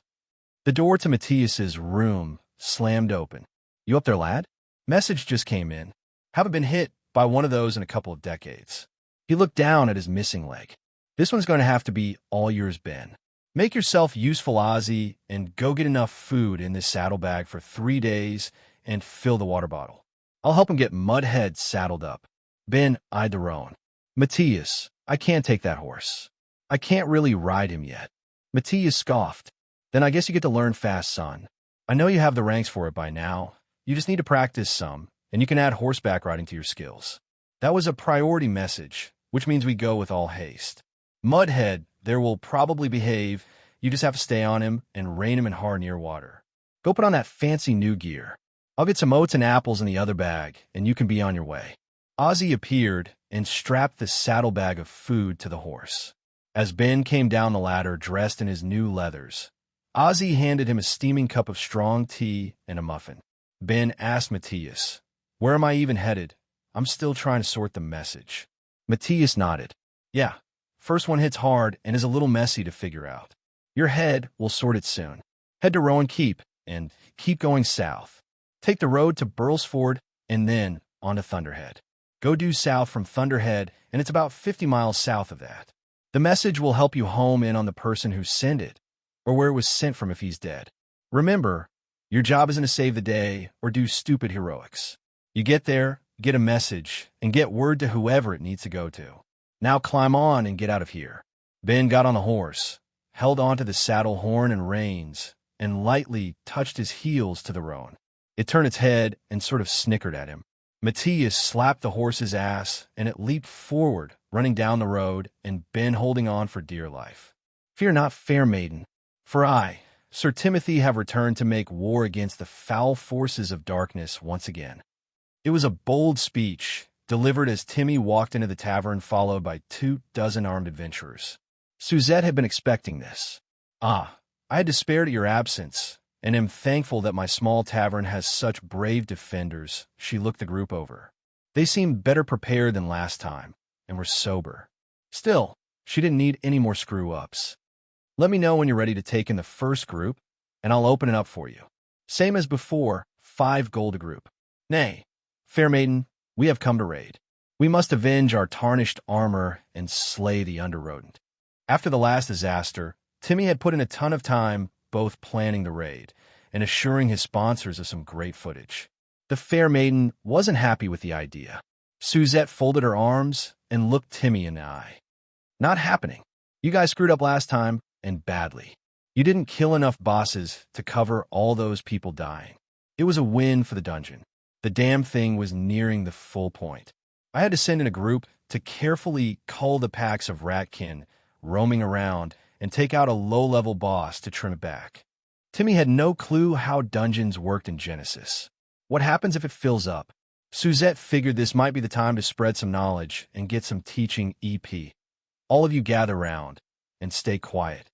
Let's all learn about the care and feeding of dungeons." 25 adventurers and a few regulars became quiet as Suzette started to speak. After she had taken on the position of dungeon keeper, she had quizzed Alistair and even Hermes on the subject. She wasn't telling Timmy's group everything, but she thought it was a good idea for adventurers to have an understanding of how things worked. It might avoid a disaster someday. Dungeons need fuel to create magic items and monsters. They get this from mana or the deaths of people venturing in. As the dungeon keeper, I can get an idea of how full the dungeon is. If we delve it too much, it will quit producing bosses, magic items will disappear, and possibly the whole dungeon could go away. But the opposite is worse in some ways. Too much mana and the dungeon can fill up. If this happens, there are 2 options I know of. The first is that the dungeon shuts down for a time and grows stronger. It levels up the way a player does. The dungeon opens up again, but it's stronger. The trash mobs are higher levels, and so are the bosses. If you thought the Under-Rodent was tough last time, imagine what a few more levels would do. The other event, though, is bad for everyone. The dungeon vents all of its mobs and relieves the pressure. An army of ratkin get released, and even the smaller bosses roam around and kill things. They have to be culled quick or the whole area changes and more monsters spawn. There are already cursed areas in the world like that. I don't want to make another. Raids right now are risky. We experimented a bit. The more people in the dungeon, the more mobs it seems to respond with. A group of 3 adventurers was running into patrols of 2 to 4 ratkin. A group of 5 was encountering up to 6 in a patrol. And when we sent 10 people in, the first patrol was a dozen ratkin led by a level 3 elite named Scartonch. It was a tough fight. One of the reasons your raid had such a tough time was because of the huge number of monsters the dungeon can spawn when a raid shows up. You really need to clear the upper levels before going down. It hadn't been a tough fight, but she wasn't going to tell this group that. The boss had a damned razor-edged, prehensile tongue. It had lashed out and grabbed Derek, dragging the ice mage into the pack of ratkin, where he quickly died. But the second time he tried for Ozzy, who had stepped forward. The tongue wrapped around his left arm, but Ozzy grabbed hold of it with both hands and yanked Skartanj forward. Manwar and Munger had stabbed the prone ratkin boss in the back a dozen times before it could recover. 2 flame bombs from Zephyr had sent the rest of the rats running for home. Derek was a casualty, but he didn't mind much as he got 2 core skill points and a chance at the loot chest like everyone else. She and Ozzy had talked a lot about trying to take mixed groups of players, NPCs, and workers into the dungeons for small raids. The core skill points went a long way to empowering the workers. They had to be careful, though, not to feed the dungeon. Hopefully Timmy's group could take it down a couple of notches. Timmy considered the info and nodded. Well, we can't have either of those things happen. After all, we're the good guys. How about this? I take in a group, and we clear a lot of trash and kill a boss. If it gets bad, we retreat and don't wipe. Then we'll send in a fresh squad and keep grinding the dungeon down until it's acceptable to raid. Suzette was okay with that. That works. Joseph spoke up. I see a nifty shield on the wall. Is that what the boss dropped? Several players eyed up the shield. It was a wooden round shield with an iron rim. 3 dwarven runes were engraved in gold on the wood. Suzette brought it down off the wall to show it off. This was the 4th magic item from the dungeon and was hers outright. Acme would get the next 3. It's dwarven made. The 3 runes translate to armor, repair, and strength. A normal round shield, 5 mitigation. This one is 10, plus it self-repairs and give the wielder +1 STR. There were quite a few ooze and AHS, and some covetous looks. Find me something pretty, and maybe I'll consider a trade. The shield went back on the wall. Groups prepared to descend into the dungeon, and the rest of the players sat down to have a beer and wait their turn. Oh, and that reminds me, I have something for you, Joseph. Suzette reached behind the bar and pulled out a potion satchel that had been lost in the fight with the charnel demon. The potions all got used in the fight, sorry, but I wanted to get the satchel back to you. Joseph's eyes lit up. He'd taken hell for losing that item. Timmy had shelled out big bucks for it. Not only did it hold a ton of healing potions, but it had some special storage where the group kept their small hoard of coins. Wow, thank you. Yes, I missed it terribly. It holds twice as many healing potions as normal. Where did you find it? Suzette had debated handing back the item. She hated Momko with a passion, but recognized that she couldn't let that control her. Timmy's group wasn't too bad, all things considered, and if she made the little healer happy, that favor might get returned later. Ben found it during the fight, probably near where you died. He showed it to me a couple of days ago, and I remembered you wearing it. Glad to do a favor. I'm thinking you guys will be around quite a bit to do the dungeon. Our bosses might be ACME and Momko, but I don't see why that means we all can't get along. Good luck down there tonight. In the back, slowly sipping a beer, was a barbarian who was known to his group as Brack the Strong. Timmy had recognized Brandon through his little disguise. They'd pass info later. Brandon had said he might run up this way to get the lay of the land. ACME was really lax with their security. Anyone could just waltz into the town and buy a beer. That was going to hurt them in a few days. Learning to ride a horse wasn't going nearly so well as learning to fall off of a horse. Ben made it to Rowan Keep with only few mishaps. He quickly talked to the captain there, explaining the message he had received. The captain knew nothing about a traveling group of paladins, but did confirm the return of Chartok, the Necro-Wolf. He was back, even stronger than before, and had been the cause of much death among the local adventuring groups. They got back on the road, this time headed west and a bit south. This wasn't a mudhead's liking. A quick trip to Rowan, some oats, and a leisurely walk back? Not a problem. But the Rowan didn't like traveling down strange roads, and the chunk of horribly balanced human on his back upset him. He was doing his best, but he was getting the most confusing directions from the reins. Several times he'd been told to abruptly slow down or stop, and then his rider kept going, leaping over his head to land in the dirt. Worse, he then looked accusingly at the horse, as if it was somehow Mudhead's fault. Ben noticed the unease of the horse, but lacked the skill to interpret the reason. He had a bad habit of pulling back on the reins when he felt himself slipping. The first time, this resulted in Mudhead stopping abruptly with Ben flying over the horse's head and belly flopping into the dirt road. The second time he managed to land on his hands, tucked his head, and turn his momentum into a forward roll. Becoming daring, he planned to dismount, pulling the horse to a stop, pulling off the forward roll, and coming up on his feet. Riding was still tough, but he was getting the hang of falling off a horse. He didn't have any acrobatic skills to help, but he did have years of pulling such stunts in other games and had practiced tumbling and acrobatics in the real world. Every hablock had abandoned areas. He and Suzette had spent a lot of time using makeshift equipment to learn the basics. It wasn't easy, but he could learn to do it again. The game must have agreed. Generally something only veteran circus riders would attempt, and yet you've learned how to pull off an acrobatic dismount before you can even stay in the saddle. You have gained the skill flamboyant dismount. This is a primary skill governed by agility. Ben celebrated with a sip of water and some dried meat. Mudhead got watered and given a quick bit of oats to keep him happy. They still had a long way to go and a short time to get there. Another dozen miles to the southeast was Brackerton, as much like Sedgwick as 2 peas in a pod, if you took away a few things like sedge beasts and a forgotten city. Due west the road took him, first through Burlesford and then into Thunderhead. The town of Thunderhead had a bit more going for it. A fast-moving river came out of the mountains, providing power for several mills. Matthias had told him that a couple of 100 years ago the town had thrived, processing ores brought down from mines in the nearby hills. Most of those were delved out and abandoned now, the mills grinding grain or turned into sawmills. The town building seemed a bit run down and the people sullen.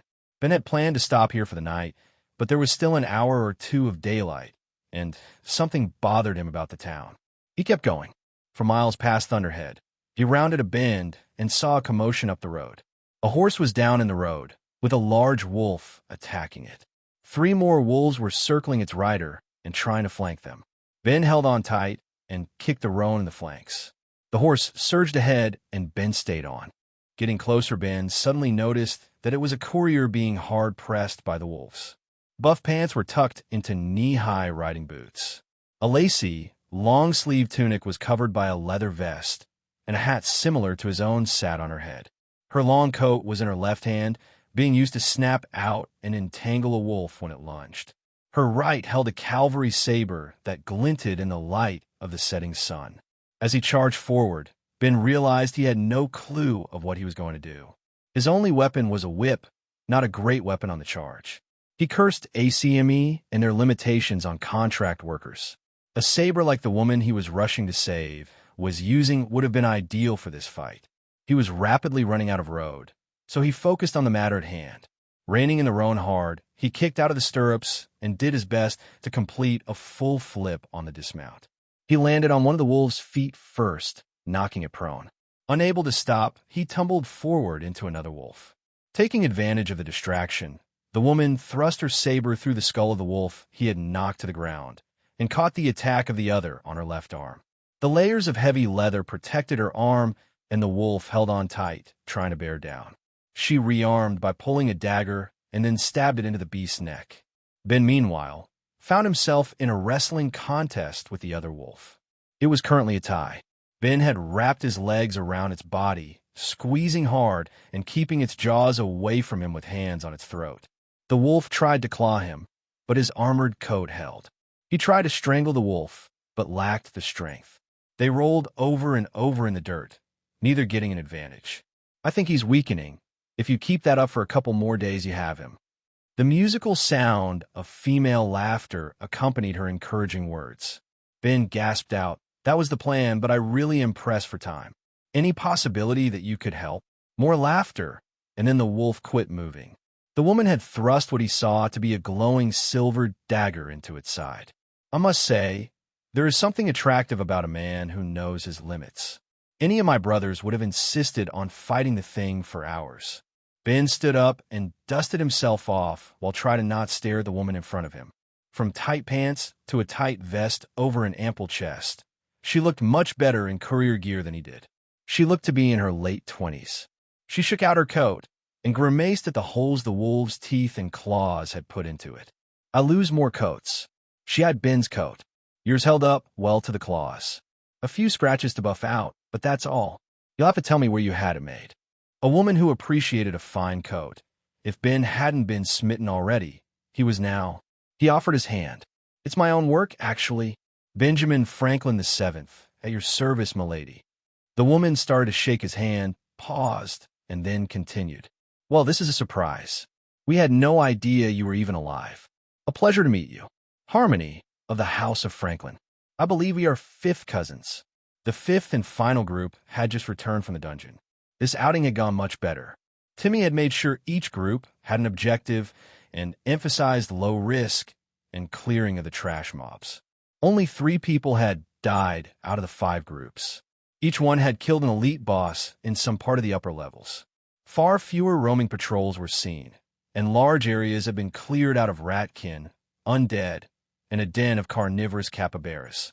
With 5 elite bosses killed and a couple hundred ratkin exterminated, the dungeon was down to 47%. Suzette gave the go-ahead for a full raid the next day. The loot she collected consisted of some very shiny bars of silver that were slightly magical, a magical dagger, and a set of plate gauntlets. Those all went to ACME. She'd take the first item tomorrow. Her hopes of Timmy finding a nice item for trading against her shield didn't work out. They did find a magical staff, but other than summoning butterflies that swirled around the user, it was just a pretty stick.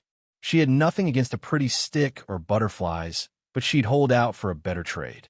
The drinking was mild, in anticipation of the raid the next morning, but still a profitable night. The inn and other shops in the village were also doing very well with the sudden influx of adventurers. Alistair and Zephyr were making potions nonstop. Zephyr still wanted to become an adventurer, but she was getting a first-hand lesson in why alchemists made money no matter how successful the raids were. Ozzy was spending the early part of the morning working in the charnel pit. Before he could do another batch of meat, it needed some work. Large amounts of black ash had accumulated in the pit. He shoveled this into barrels and took it over to the fields. One of the farmers had commented that the soil in some areas was too acidic. Good for berries and tomatoes, but not for groats, wheat, and barley. Ash would help. Maybe. He wasn't so sure about ash from a magical pit barbecue. After that chore was done, he took a look at the fire pit. The coals at the bottom were still glowing, just barely. The stone around the pit was now glazed and blackened. The loose stone bricks had turned into a blackened brick wall. He carefully started digging a stair out of the pit to make it easier to get up and down. No messages came and nothing happened, so he assumed this didn't affect anything. After the stairway was dug, he laid down flat stone for steps. Jorges had produced some metal poles for him. One end went 2 feet into the hard ground, leaving a 4-foot-tall pointed stake sticking up. 24 sedge beast carcasses got impaled on these. This would make it easier for the smoke to reach them. Once he had the meat on the stakes, he piled up a couple of cord of wood in the fire pit. He wasn't quite sure how to start the thing, but when he tried to bring up the menu from before, he got a similar message.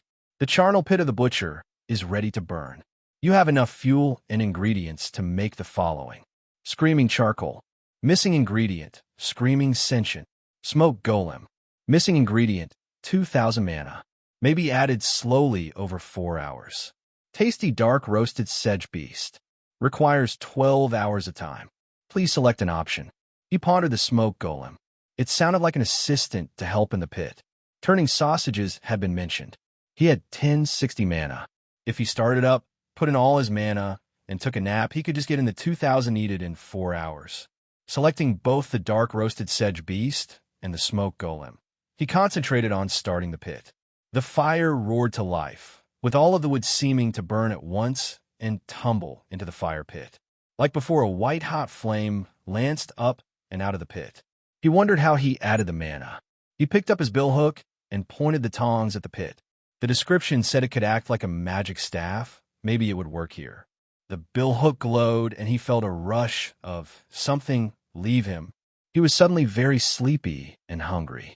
The burning of dark roasted sedge beast X24 started. The creation of a smoke golem has started. Mana, 1060/2000. Tool detected. Do you wish to attune tongs to the charnel pit? Y/N. Clicking yes. The billhook was suddenly ripped from his hand, and the weapon was drawn over to the fire where it stuck into the center of the pit, tipped down. Shit, I was sort of getting attached to that thing. Should have tossed it to Cobber instead. He shrugged. Who the hell knew what was going to happen when you messed with magic? Time for a break. Sitting down with his back against a tree, Ozzy watched the fire burn in the pit. Being this close would have left blisters on anyone else, but he barely felt it. Might as well catch up on paperwork while he was sitting here. He'd saved 3 core skill points from the big chunk they got from Kill the Demon. Snicktick and Skardung had added another 5 and 3, bringing his total to 11. Looking over the list, he considered the other of steel. It looked like it gave him a chance to land a stunning blow with his fists. Considering that was his only weapon most of the time, that seemed like a good deal. He paid the 7 points. His left hand itched a bit, and then got slightly bigger, and his skin hardened up. A similar thing had happened to his right hand when he took 1 fist of iron. Not something most people would notice. Well, not unless he was hitting them. Mitigation was the other skill he'd looked at. It would give him the equivalent of a little bit of armor. For 2 points spent, he could ignore the first 10 damage off of most hits. Well, physical hits. It wouldn't help against something like a life drain. He saved the other 2 points. Lots more things to buy later on. That out of the way, he leaned back and closed his eyes. Time for a nap. Down below in the pit, smoke swirled around the sedge beast carcasses, burning the dark mana they held and sucking it into the charnel pit, leaving the meat tender and much better tasting. The dark mana mixed with the smoke, growing thicker and thicker. 2 fiery eyes opened up. Ben remembered a time when he was about to go out and perform a live-stream show, and the director had changed the script in the last 2 minutes. Don't kill Baron Lavoie. He renegotiated his contract for the season.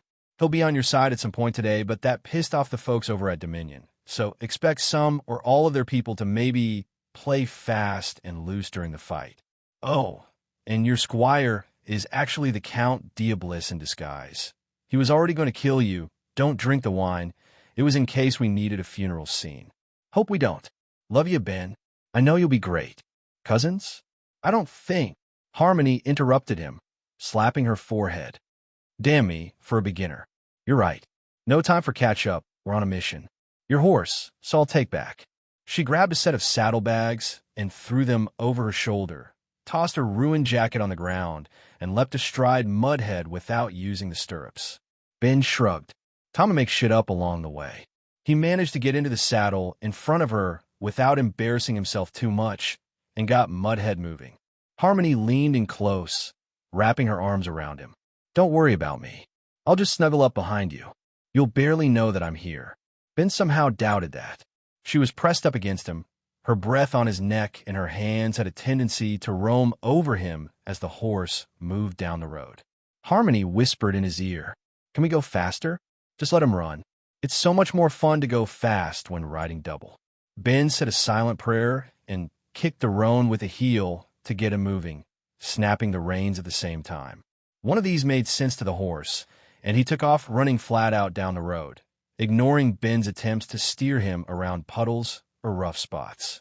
But a low-hanging branch on the left was looking like trouble. Trying to get the horse to move to the right failed, but did bring him to a sudden stop. Ben continued on without girl or horse, impacting the branch with his stomach before slowly falling to the ground. He got up from the ground to find an angry Harmony confronting him. Her sword was out and ready to run him through, and her left arm was pointed at him, small steel points sticking out from under the cuff. Ben realized that the full sleeves hid the wrist-mounted crossbow she was armed with. "We're going to talk, cousin, and if I don't like the answers, I'll take your horse and leave you for the scavengers. I noticed that you aren't packing a sword, but I know some of us prefer the whip, so I gave that a pass. But you don't have any concealed weapons that I could feel, not even a dagger. That makes no sense at all. Your aura tells me that you aren't a mage, and you don't have the muscles for a brawler. But you aren't a courier. No courier sucks at riding horse like you do. It's like you don't even know how. Yet, despite your lack of riding ability, you dismount like a trained tumbler or an assassin. You arrived at the nick of time, and strangely have the name of one of the lost family. And I'd just been ambushed when you conveniently rode in to save me. Forgive me for not playing the damsel in distress, but something isn't right here. Ben slowly raised his hands. I can explain, sort of. I'm a new courier, but I lack a lot of training. Matthias was working with me when the message came in, and he sent me off on that damned roan telling me to learn to ride on the way. I fell more than anything else, so I worked on dismounting first. And yes, I have a little experience with acrobatics, but a long time ago. Her eyes hardened. Matthias and Beatrice were the best couriers of their age. I hardly see them taking on someone who can't learn to ride a horse, and you certainly didn't come out of the academy lacking that skill. Ben sighed. I'd have loved to attend this academy, but it's the first I've heard of it. And don't blame my lack of skill on Matthias. He took me on as a charity case after I showed up last month, and ACME told me I was a courier. I think they just wanted someone to run messages back and forth. You're a player? One of the people from one of the other worlds. Yes, I'm a player. Well, from the other world. The real world? I'm a contract worker.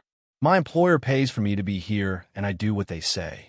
They also gave us shit skills and work us to death. Hell, I wish I could just show you my damn sheet. I didn't have a choice in this, I swear. Harmony cocked her head to the side. Say the following. I give Harmony permission to view my character sheet. Ben didn't know what was going on, but complied. I give Harmony permission to view my character sheet. Harmony stared for a second, then laughed while sheathing her sword. Oh, I'm so sorry, cousin, but this ACME screwed you good. Get back on the horse, behind me this time. We need to get moving, but maybe we can teach you something on the way. Name, Benjamin Franklin VII. Class, Contract Worker, Courier. Level 3. EP, 3025. Boss EP, 1500. Human, 4525. Base, per level. From Stats, from CSP. Total, Health, 200, 200, 1000. Stamina, X3, 200, 200, 3200. Mana, 200, 200, 160, 1160. Stat, Rank, Cap, EP, Heritage, Total, STR, 0, 5, 0, 0, DX, 5, 6, 1400, 2, 7, AGI, 5, 6, 1000, 1, 5, Con, 0, 5, 0, 0, INT, 3, 7, 475, 3, WAS, 0, 5, 0, 0, CHR, 5, 5, 1100, 1, 6, PER, 3, 5, 550, 3, Core, 0, 5, 0, 0, RAD, 0, 5, 0, 0, Core Skill Points. Earned, Chartok the Necro Wolf. 10, NDA, 5, Charnel Demon.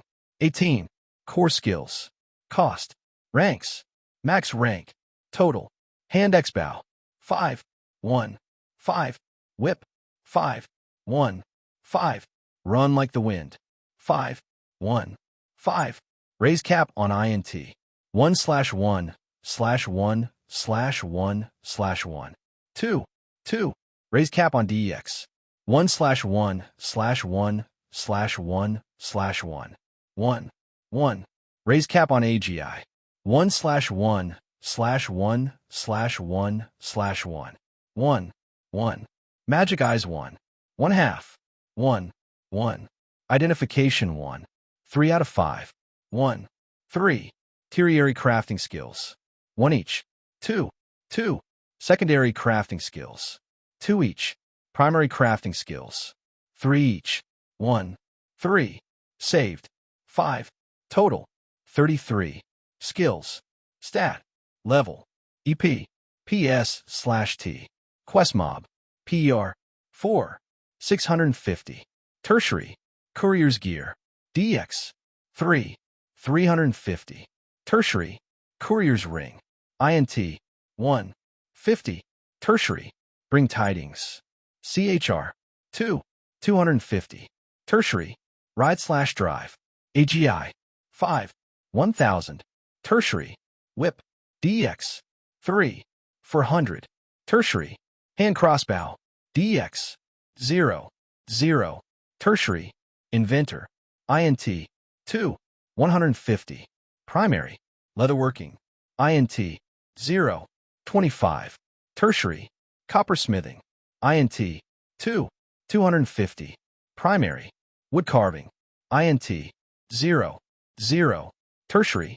sleepless in Seattle, secondary, tastes like chicken, 1, secondary, endure, 4, secondary, haul, 3, secondary, dig, 2, secondary, push onward, 1, secondary. She broke out laughing again as he was mounting. And please, Benjamin, explain to me what the hell kind of skill tastes like chicken is. Ozzy woke up from his nap and stretched. His mana was completely drained, his pit continuously sucking it out of him as he napped. The air was hot and sooty. Smoke filled the pit. What looked like an old man in overalls was inspecting the meat on the steaks. The man turned, and Ozzy saw the overalls were gray in color, and the man's skin a dark black. Ozzy yelled down, "Hey, careful down there. You can get hurt easily." Deep laughter came out of the pit. The man exploded into a cloud of smoke, and a creature formed in front of Ozzy. It looked a little like a tornado made of smoke, about a foot off the ground and several feet high. Two disembodied claws of fire were on either side, and red eyes peered out from the tornado about 2/3 of the way up. "Your servant is ready to do your bidding, Master." The voice was deep, the words devoid of emotion. "You're the smoke golem the pit was making? I am the golem summoned by the pit to serve. Master." Who or what was that down in the pit before? "Apologies, Master. An alternate form. I will not displease you by using it again." "Oh hell, I'm not sure I care what you look like. Pick whichever form you like or gets the job done." "Truly? This form is traditional." "Yeah, well, I'm a bit untraditional at times." "You look like you want to house that." The golem seemed to condense, turning into a man in his 70s. His head was bald, and his skin wrinkled and dark black like soot. He wore black work boots and a pair of gray overalls. "I do prefer this form more." "Thank you." Ozzy looked over the golem's new form. He could still see a bit of smoke coming off of him now and then, and his eyes held a bit of a fiery glint. "Seems like there's a story in there somewhere. Why don't you tell it to me when you feel like it? What do I call you?" The golem put his thumbs in the straps of his overalls. "Well, son, take your pick. I've been called the Smoking Death, the Burninator, Keeper of the Pit, Pit Fiend, Ham Warden, and Smoky Joe." Ozzy chuckled at the names. He really was curious who this guy had worked for. "Let's go with Smoky Joe, or just Joe, for short." Joe seemed relieved. "Thanks, son. Some of those names are just downright embarrassing after a while." He turned and looked at the charnel pit. Although, not as embarrassing as looking at the state of this pit. I found no spices or rubs, nothing to mop down that meat and keep it moist, and we're mostly working out a hole in the ground. "I'd like to do a better job for you, son." Master." "Oh hell, Joe, cut out the master shit. Makes me uncomfortable. Just call me Ozzy. Sounds like you have some plans." Smoky Joe requests that you accept the following quest. Increase the level of the charnel pit of the butcher to level 2. Requirements: 1,000 stone bricks, mop bucket, large barbecue mop, 6 mixing barrels, barrel of soy sauce, assorted spices 50 pounds, 1 whole heap each of onions, garlic, black peppercorns, and brown sugar or honey, 2 whole heaps of tomatoes, and a root cellar. Rewards: a better pit, increased respect of Smoky Joe, access to better recipes. 500 EP in pit alchemy. Accept. Y/N. This was the type of quest Ozzy could really get into. He accepted the quest. "All right, Joe, let's do this. I'll go see about having some bricks hauled over here, and you figure out where you want that root cellar dug." Joe watched the young butcher run off to start the quest. This one might just be what he'd been looking for these last few hundred years. And if not, well, accidents happen when you forget to do the binding rituals on your golems. He'd have to see which way the smoke was blowing. Ben had to admit, learning to ride wasn't so bad. Not when you were told to get this close to the teacher, one arm around her waist, the other holding her hand on the reins.